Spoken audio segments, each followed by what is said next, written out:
Welcome to Exception Seekers, the show where we challenge conventional views on youth mental health and explore stories and experiences that offer alternative perspectives.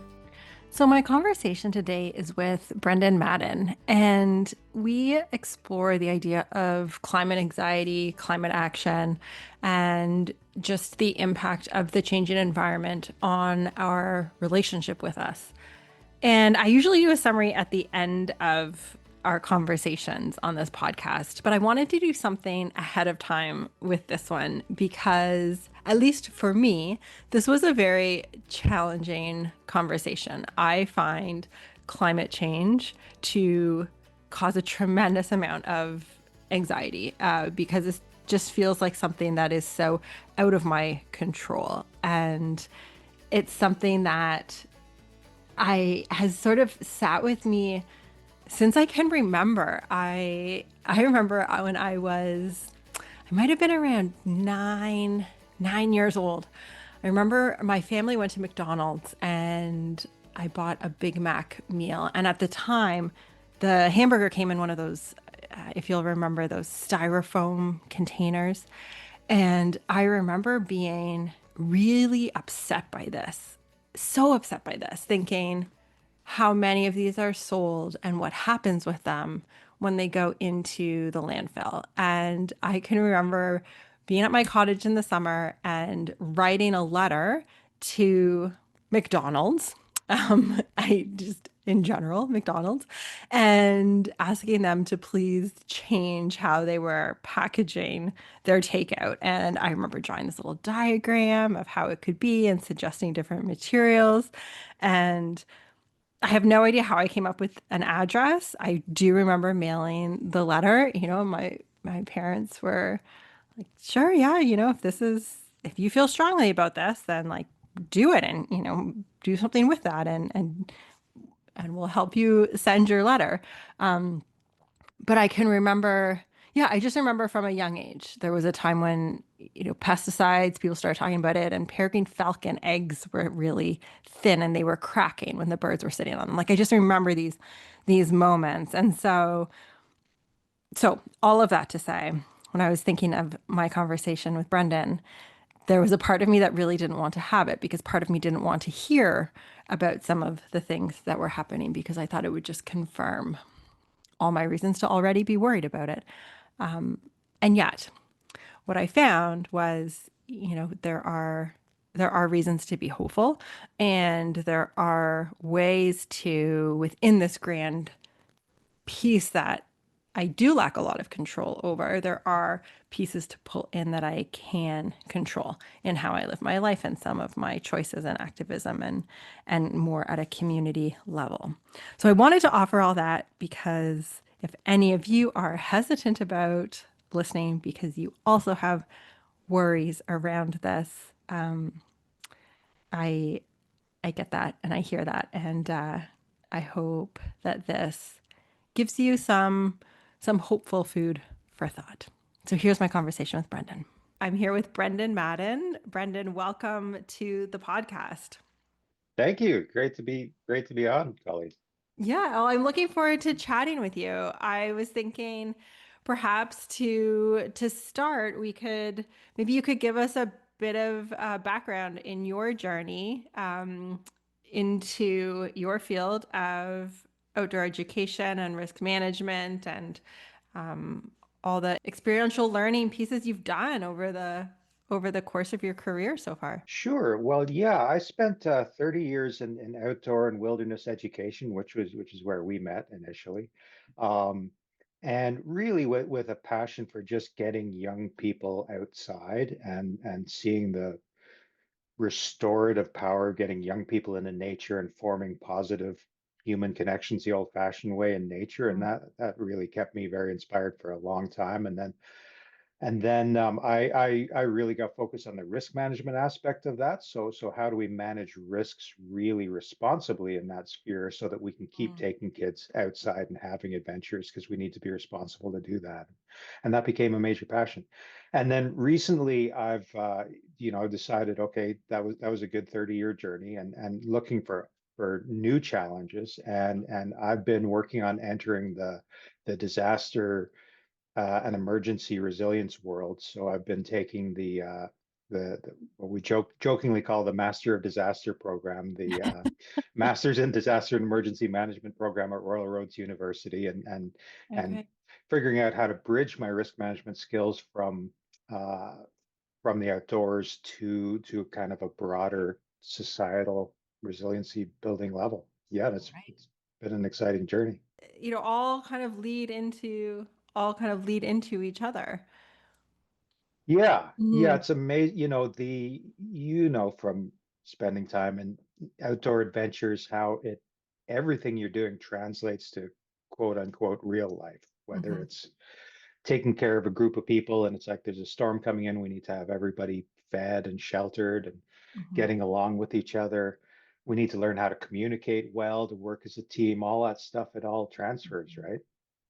It all transfers so strongly, and yet I think sometimes the struggle is in the explaining the transference.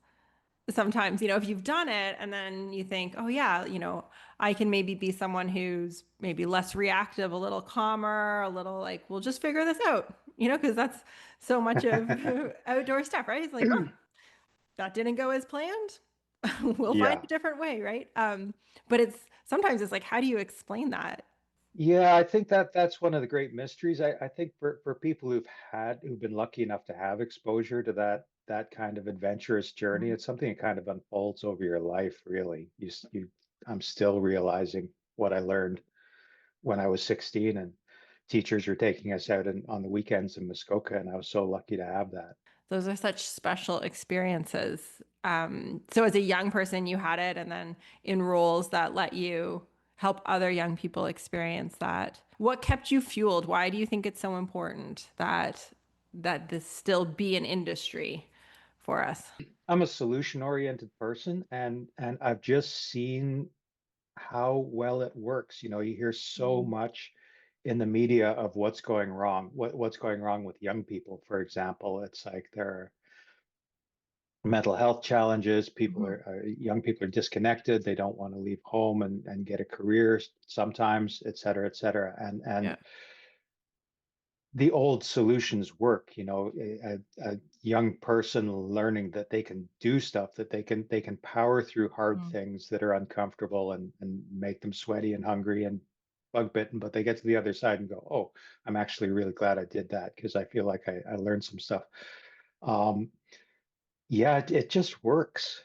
It just works. And as a society, we haven't figured out how to value that, how to honor that. In my time at Outward Bound Canada, we were working with the federal government at one point. Actually, they still are working with the federal government on different initiatives to try to figure out how do we improve access because we know it works. Hmm.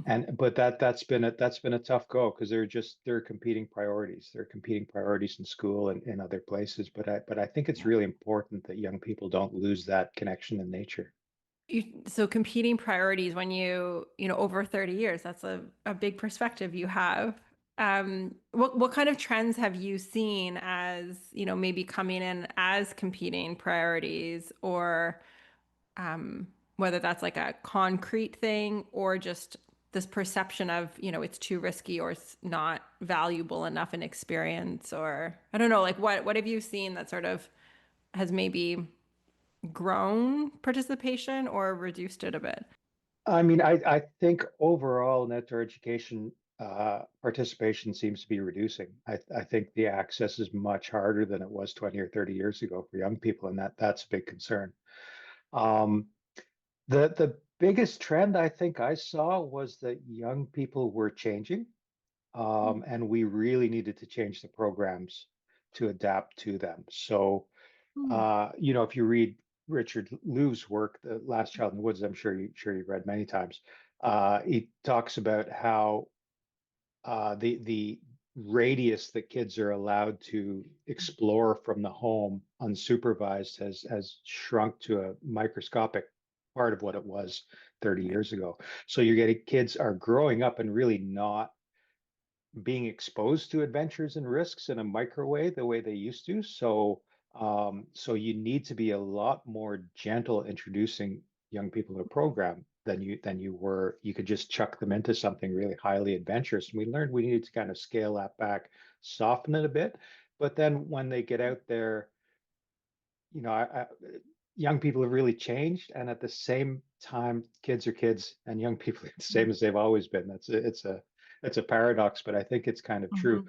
When kids get out there, they have the same amount of fun, and they find the Right. same kind of strengths in themselves that they always have. So it's that entry point of helping the gap not seem so significant from what they're used to doing to what the program would offer, but then get them in it and they're good to go. Yeah, Yeah. yeah. How did you make it seem more accessible? What were some of the changes you were Oh, experimenting a with? lot of things. Just changing the whole structure of the program, just being Okay. really, we don't have to go out there for as long. We don't have Yeah. to do things that are necessarily as hard. We Mhm. don't we don't give as much independence right away because kids aren't as used to Oh, interesting. making decisions independently as they once have. Mhm. And then Mhm. also, young people today are really highly aware of mental health, of gender issues, and all a whole world of things that we were Mhm. not aware of when I was kids, and reasonably expect there to be supports and discussion around that stuff. So you really need to change the program to and the training of the staff to make sure that those things are supported as well. So it's a constant evolution, and the programs are very, very different than they were when we were started. But I think that's a positive. I think there's been a lot of really looking at, let's not defend our legacy program. Mhm. Let's really understand the needs of the kids that are coming in the door now and try to adapt to that. Yeah, I so appreciate when people are able to look at things like that, right? Like I think sometimes those legacy programs get left behind if they don't evolve and adapt and grow. You know, it's kind of cool the legacy piece being able to say like our legacy is that we can continue to provide what's needed as opposed to this like rigid program that may or may not fit. So the risk management side of that, maybe even for people who haven't experienced a wilderness trip or thinking about, what would that even entail? There are so many moving parts to any experience outside. How do you even tackle like, how would you begin to, yeah, tackle the idea of what is risk management? I think my starting point with answering that question would be that outdoor risk management, from my viewpoint, has completely changed in the last 5 years Hmm. compared to the century leading up to that. And Okay. there's so many different forces going on out there, but the predominant one for me, and it has been a really big focus for me, is climate change. Climate change is really changing outdoor risk management fast, and Okay. some of us are really trying to help outdoor risk management catch up and get ahead of the game with that. But there's a lot of work that needs to be done with that. And yeah, and then there's all those social turmoil factors as well have really changed the game. Right. So yeah, outdoor risk management has changed markedly Hmm. in the last 5 years. It's Hmm. And was there like a specific event that kind of sparked that, or is it just sort of, you know, more rapidly changing trends within the last 5 years? I think for me, my primary focus during that time has been climate change and going, okay, how is climate change affecting Right. uh, what we do, and how do we adapt quickly and try to get ahead of the curve, surf the front of the wave, not try to paddle up over the back of the wave Yeah. conceptually. And to give an example, um, we've moved a lot of groups around the occasional forest fire. I've been doing it, for 30 Mhm. years. Sure, you've been out there and you see some smoke and you go, oh, it looks like there's a fire that direction. We better paddle the other direction, and we're Right. pretty used to that. But the wildfire risk situation is changing so fast that we're seeing it's now become normal Hmm. that you might lose your town to wildfire. That's just a normal thing now. And Right. it wasn't 10 years ago. It was almost unheard of. before Fort McMurray. And Mm-hmm. now it's something it's just something we live with. So how does that change how we need to be monitoring for hazards and communicating with groups in the field, et cetera? So when I was still working at Outward Bound, uh, fairly recently, we were looking at changes like getting groups to call in several times during the day, or contact us in some way, so that if we have some information we need to get to the field, we can give it. Um, yeah, just it's just Right. what changes do we need to make to the system? We had somebody every single day in the fire season monitoring fire maps, and then we're tracking the groups uh, digitally through satellite tracker devices. So one screen open with fire maps and another screen open with where the groups are, and you're just looking at that all the time, and just Right. monitoring it. So it's much more kind of active process than it used to be. Yes. And some of that, like I would think some risk management is as proactive as you can be of, what are our procedures in place.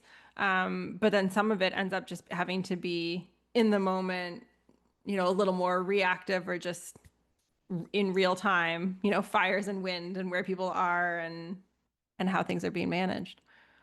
Yeah, it does, but you really want to do the proactive part as well as you Hmm. possibly can. And Hmm. and and what I've seen a lot in the industry is a tendency to people just there's so much to do. People don't want to rethink stuff because every outdoor organization I know is worried about its business plan and paying its bills, et cetera, et cetera.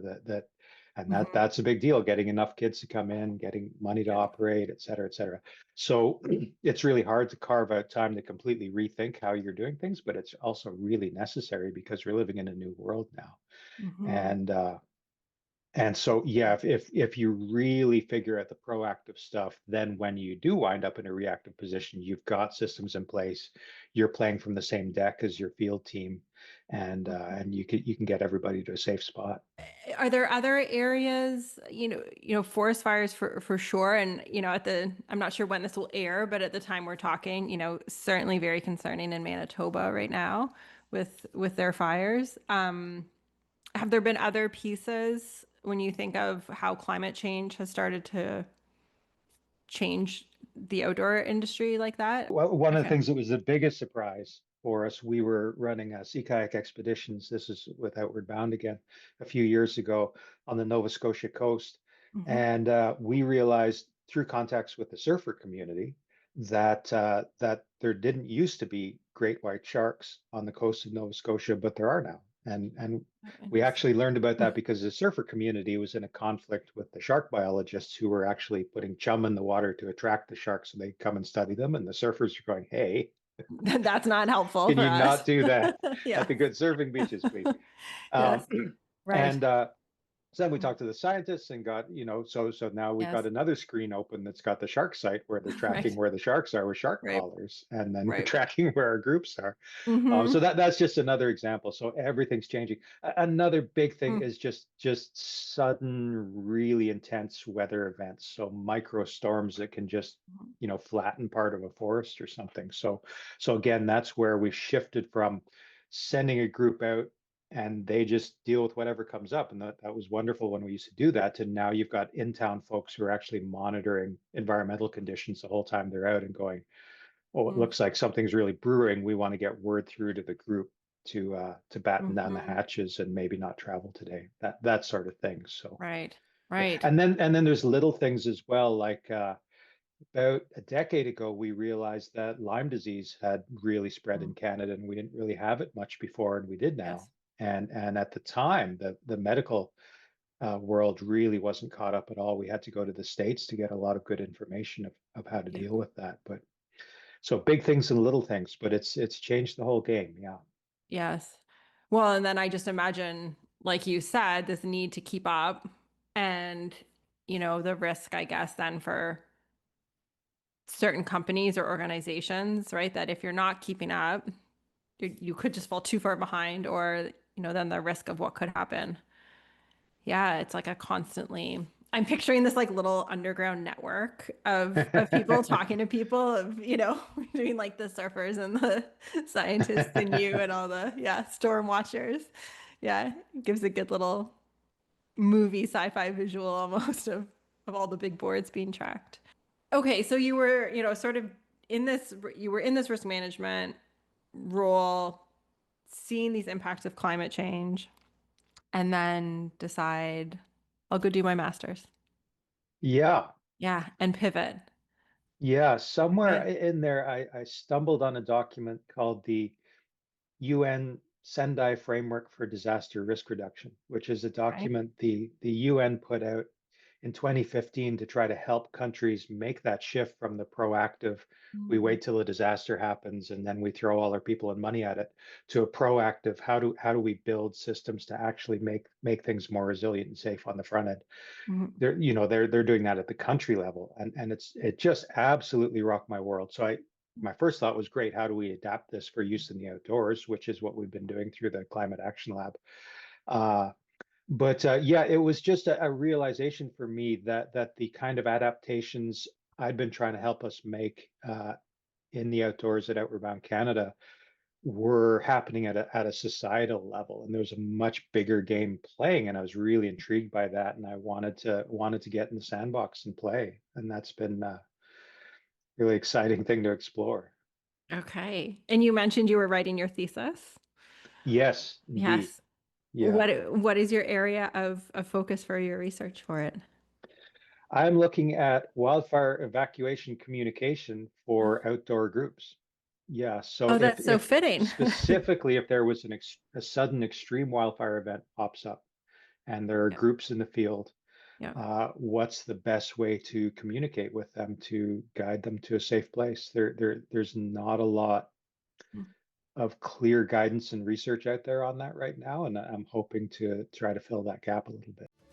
Being a young person can be tough. Raising a young person can be tough. Whether it's school stress, family dynamics, or navigating challenging emotions, everyone needs the right support. That's where Sound Youth Counseling comes in. We specialize in helping children ages 4 and up through individual, parent, and family counseling tailored to meet each person's unique needs. From tackling tough issues at home or school to providing customized workshops and professional development for teachers and community leaders, we're here to make a difference. At Sound Youth Counseling, we believe young people deserve a safe, welcoming, and accepting space to grow and thrive, and every family deserves the tools to support them. If you're looking for support, visit soundyouthcounseling.ca and see how we can help.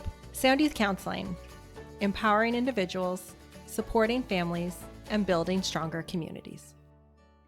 And so then through the Climate Action Lab you mentioned, can you tell us a little bit Yeah. about what that is? Sure, the Wilderness Climate Action Lab has been a really fun project. So it's a group of there's 6 of us, a group of outdoor professionals from around North America who knew each other through the Wilderness Risk Management Conference, which you've been to many times. Uh, and we're about kind of half Canadians and Americans. Canadians are Dr. Jeff Jackson, recently of the Algonquin College Outdoor Guide Program, and then John Heshka from Thompson Rivers Adventure Guide Program. And we've been looking at just what I've been talking about, really. Okay. Uh, how can we help the outdoor adventure industry prepare for what climate change is going to be bringing down the pipe? And so we've done 2 main things. One, under Jeff Jackson's guidance, we did a sector-wide survey to see Mhm. what sort of impacts organizations were seeing, and it turns out there's a lot. There's a lot of impacts and disruptions already happening to outdoor organizations because of climate change, Mhm. and so we analyzed that data and then submitted that for journal publication, and that's all done and published now in the Congratulations. thank you, the Yeah. Journal of Wilderness Medicine. And then we we took that information of, okay, here's what the industry is telling us, what problems they're seeing, and then what sort of structure can we build to try to help people figure out how to adapt to that. So we put something together we call the Climate Action Plan, which is based very strongly on the UN Sendai framework. Okay. Because there's a lot of smart people who've been thinking about this stuff for a long time. So we didn't want to just reinvent the wheel. And we distilled that down into a model we think is digestible and workable for everyday outdoor organizations, and can just get people working on that proactive. What changes Yeah. do we make now so that we're not in a place where we realize, oh, I have a group that's being directly threatened by a Hmm. wildfire or a flood, and I don't know what to do because I haven't Hmm. actually thought of this until now. That's not a Hmm. place we want folks to be. So, Hmm. so that's been really exciting. And then we just recently launched a Zoom discussion group. So if folks listening are on LinkedIn and would like to join, it's Wilderness Climate Action Lab discussion group at LinkedIn, and we're trying to do exactly what we just saw. Just try to get everybody talking, uh, Yeah. just sharing what are you seeing out there, what are you trying, and what's working and what's not. Well, I think those discussions are really important, and too, because I think sometimes the programs like Outward Bound, or Knowles, or some of those like bigger organizations, their trips, some of their experiences we could think of, it's just they're so big, right? They're going to places that like a lot of people maybe wouldn't otherwise go to. And so, but there's like the smaller scale applicability too, right? Like schools with outdoor ed programs, or wanting to go to like the camping world, right? Summer camps and their trips and outdoor programs there. And have you worked or been able to kind of bridge into the smaller programming pieces as well? Like, are they bought into this? It's a mix. I would say the programs that are already pretty connected into a network, say through the Wilderness Risk Management Hmm. Conference or the Association for Experiential Education, and are really well Yeah. networked, are connecting really well. But there's a lot of siloed programs out there that are doing their thing, and it's like we're a camp. We happen to be the best camp in the world, and we've been operating for 100 years, and we do things our way. And Yeah. and that's great to have that identity, but we're really trying to get people to connect Yes. between silos and share and learn because I think again it's a new world out there, and we can't just do things the way we've always done it and expect it's going to work out for us. Right. So we need people to like, get in on these calls and connect and share and be part of it. We do. Yeah. Over the years in seeing young people take part in these experiences, concern and anxiety around climate change is something that's really at the forefront of a lot of young people's minds, right? They're very aware Yes. and concerned about what that means for them into adulthood. Is that part of a trend you saw as well in those participating, and how or did your program try to have conversations around that? I think young people are very aware of the problem. They don't want to be lectured about the problem. They're actually a little bit mad at us because we we created the Fair. problem, and they're going to be living in a world that's very, very challenging because not enough action was taken on climate change, and that's absolutely fair perspective. Mhm. Um, I think the solutions are connection and action, and I've seen young people really respond to that. Really positively. My kids, I live on Vancouver Island now, and my kids attend local high school that has a program called the Global Solutions Institute, which goes all the way from grade 9 through 12, and it's fantastic. It's all about solutions. It's all yes, we're not going to sit around talking about problems. We're going to talk about the wonderful things that are being done around the world Mm. to advance green energy, to whatever, whatever, whatever, Yes. and here's how to get involved in that in even a small way. So so it's building those connections, the Mhm. networks, and then encouraging people, showing people paths to action, and young people just eat that up. They like doing, because it gives us a sense of like climate change. I mean, honestly, like I don't always like talking about climate change because I get very anxious about it. It worries me, and I feel very out of control, Yeah, and very powerless in this like train that we're on that's moving and seems needing to be change its tracks a bit. And so I can imagine for people younger too that there's that feeling from, I don't know, maybe your kids' school, that program, or if a young person is listening, or if an adult is listening who has young people in their lives who they know are concerned about it, any like cool ideas you've heard of or seen people do where you think this was a really helpful, like this is something they could get engaged in and try, or kind of like action items or things that they could do to kind of bring in that feeling of I can do something.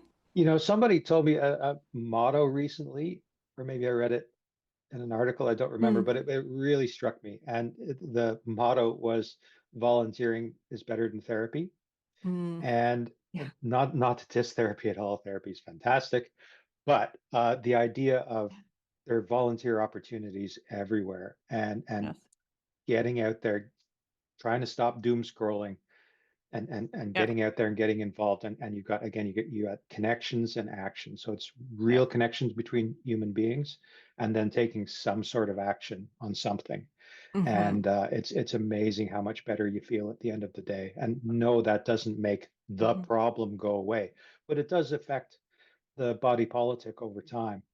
And the Hmm. more people we have at the community level taking actions, no matter how small, the more politicians are eventually going to tap into that and go, "Oh, geez, we better catch up here."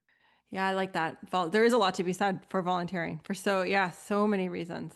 Connection and action. I, I like that. We're fortunate, I'm in Perry Sound, and the Georgian Bay Biosphere is Mm, an incredible group here, with yeah, so like just so much that they do for education and volunteering and youth engagement and stewardship. We're very fortunate for that, and our surrounding Indigenous communities. Like it's quite incredible to be able to see that land caring, yeah. and it's there are good perspectives to be gained for sure from that type of engagement. In your research, maybe at school, what you're hearing about, or through your wilderness climate action, is there any research or things going on right now that give you hope? Oh my God, all kinds of stuff. There's so many great things going on. And Okay. Would you share one or two? Because I feel like sometimes well, we I mean, I'm miss not out on that. a climate change expert, but looking at the fact that we're past the tipping point where green energy is cheaper to produce than Mm. fossil fuel energy. It's just a fact, and any economist will validate that. We're Okay. there. So we're actually making the transition we need to make. We just need to make it faster. Mm. Um, and there are countries that have are so far ahead of us with implementing green energy. Chile, uh, China, in some ways, so there's fantastic things going on. Hmm. Um, at school, again, getting back to the volunteer thing, one of the lightning bolts that really hit me in the Royal Roads Masters program was the necessity and the power of volunteering. So when we're going to see more large scale emergencies and disaster events due to climate change in Canada, and we've kind of got to a place as a society where we look to the government to fix things, and then we're mad at the government for not fixing things fast enough. And we really need to rethink that paradigm a little bit and look at things like volunteer networks. And so the province of Nova Scotia has now started an official disaster volunteer network. So people join as volunteers, they train ahead of time, and then if the disaster happens, you know your job. You know where to go, you get your equipment, you go and you start helping. Fantastic thing. We need to see more and more of that across the country. I'm involved with that locally here on Vancouver Island with Saanich Emergency Services. They have a fantastic system of over 100 volunteers just in our little town, and we meet weekly and we train on things like radio communications and how do you get through and help people in a disaster, and figure out where everybody is and what kind of help they need and that sort of thing. Cool. So that's just the tip of the iceberg of what needs to happen with that stuff. I'd love to see that really grow into a movement across Canada where every municipality Yes.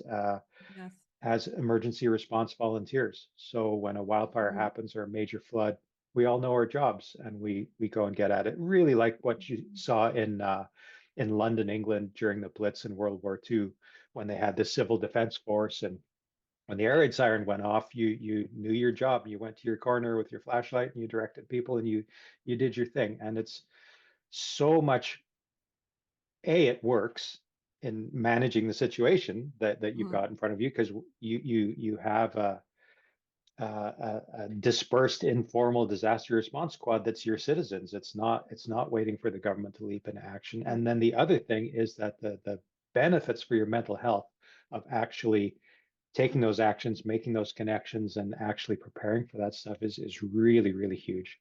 Mhm. It just gives us so much agency to realize that, oh yes, we can actually prepare so that when these things happen, they're still really concerning, but we have a plan, we know what to do. Well, and then even from there, I would think, the secondary benefit too of then the connection that you're making with your community, of all those other volunteers, right? And just that like social health of spreading our own personal network. So even if it's not a disaster, you might know You your still win. neighbor differently or Exactly. right? Like just another person and it builds that camaraderie which helps especially, any community, rural communities, right? Just like thrive in having Which that. we so need. And the I mean, human beings need a community network, and the pandemic really crashed that. I think we're still trying to recover from that, and we're kind of moving forward with a lot of mental scar tissue that we haven't really figured out how to deal with.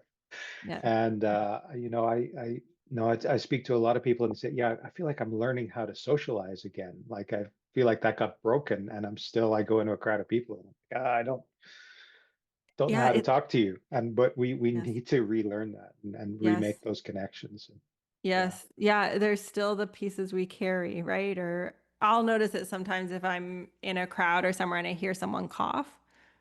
I hear that and Yeah. there's a part of me that reacts to that and then I think, Yeah. wow, I Viscerally. 10 years ago I would never have thought twice.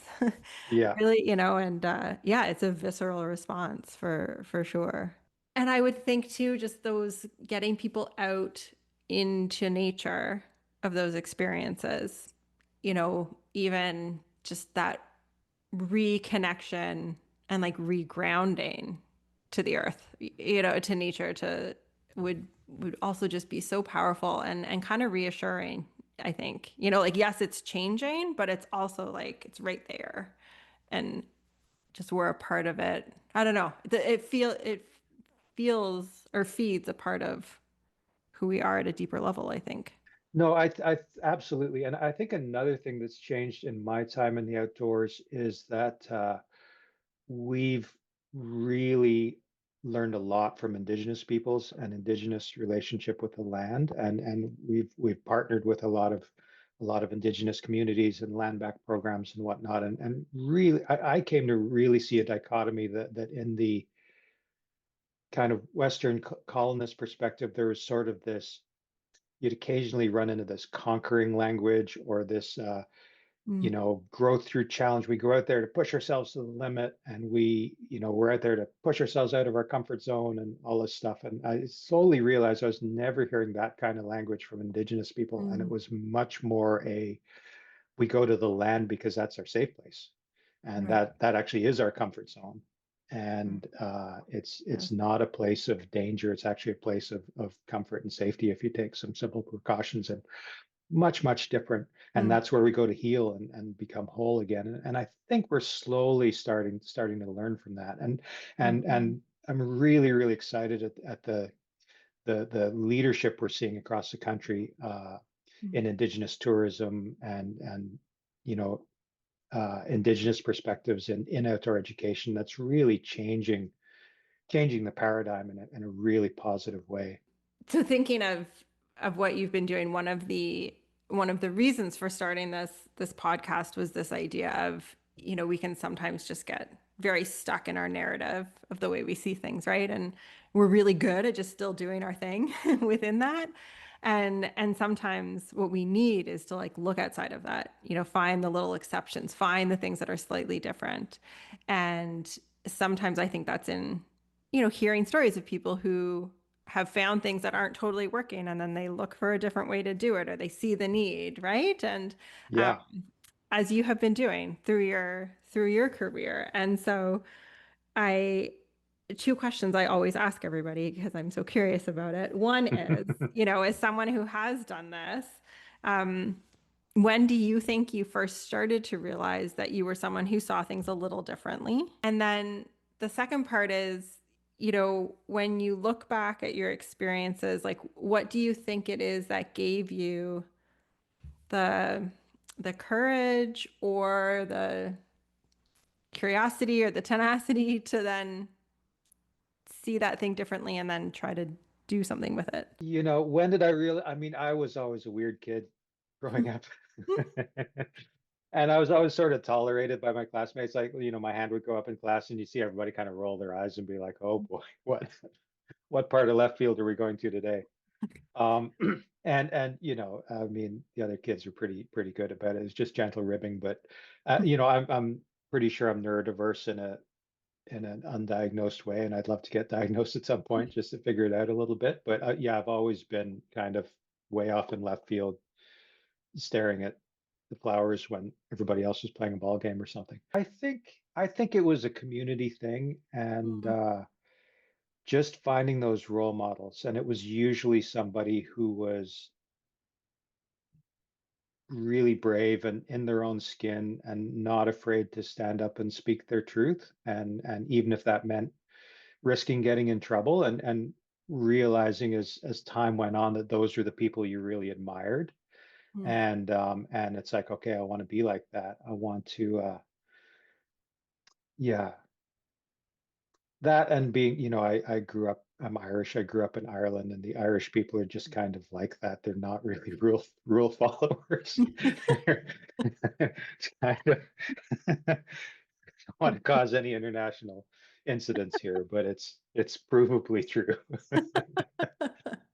But yeah, I think that's been a thread through my whole career is you really do need to, for any number of reasons. You don't want to just sit back and ride with what's going on. You need to be constantly assessing when you feel that little feeling in your gut that, hey, something's off here. I think something's being missed. I'm going to chase that and pursue that and figure out what that thing is. mhm, And again, coming back to outdoor risk management work, I really did start to see that I think if we don't start to change, we're going to have some big scary incidents where a lot of people are going to get hurt, and then we're going to make a whole bunch of changes right. and create a whole bunch of solutions that we should have had all along. So why don't we actually do that now Hmm. before we have a big wreck? And so if someone, is thinking, oh, there is this thing I've been thinking of trying, or, there is this part that's not working, and maybe there's a different way, then it's trying to find someone in their life who is kind of being brave in their own skin and doing their own thing, like finding those role models if they can. Yeah, role Yeah. models and mentors. Yeah. I think I always wanted mentors in my career, and I always had this picture that there'd be like this really wise Mm. Gandalf figure who I'd meet for coffee once a week, and they Oh yeah, would, like a Dumbledore yeah, or something. Like yeah, yeah, this totally. Dumbledore figure who'd Oh like yeah. be like, Harry, here's what you should have done all along. Yes. And that somehow never materialized. But I realized at one point I had several figures in my life who would, like, once every 10 years tell me something I really needed to hear, Oh, interesting. and started to become more aware of that and look, okay, who are those people that I'm always just like, occasionally they drop something that's really important for me to pick up. Yes. And yeah, just looking for people you admire and want to emulate. And I think with that change making as well, it's that stand up, speak your truth, but it doesn't always work. And it sometimes has negative consequences. So I think for me, there's also been a process of learning how to make change. There are ways to try to enact change that actually make things worse because you just made a big mess and got everybody angry.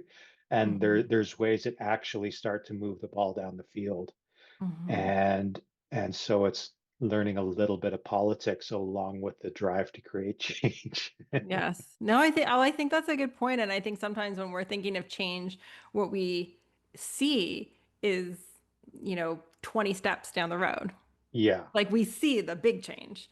yeah, And it's yeah, it's taking the there's a lot of small steps that have to happen first sometimes. Well, thank you, Brendan. It was wonderful to connect with you today and to hear what you've been up to. And I'm certainly appreciative of all that you are doing in your field, because I am a big believer that we need outdoor experiences. And if there's a way to like continue to make that happen for people, I think that's going to be an essential part of the future for everybody, is that having those opportunities to connect and be out there. So I'm glad you are where you are and leading the charge on that. So Thank you. thanks Well, very much. likewise, and it's wonderful to reconnect, and it's been great to just follow the growth of Sound Youth Counseling over the last few years and just see what you've been doing with it. It just seems like fantastic work. It's inspiring, and please keep going and keep it up. Thanks for listening to Exception Seekers. Tune in again as we continue to seek overlooked stories that offer new perspectives, disrupt limiting beliefs, and inspire transformative approaches to nurturing youth mental health. This podcast was produced by North Star Networks, the guiding light for progressive media.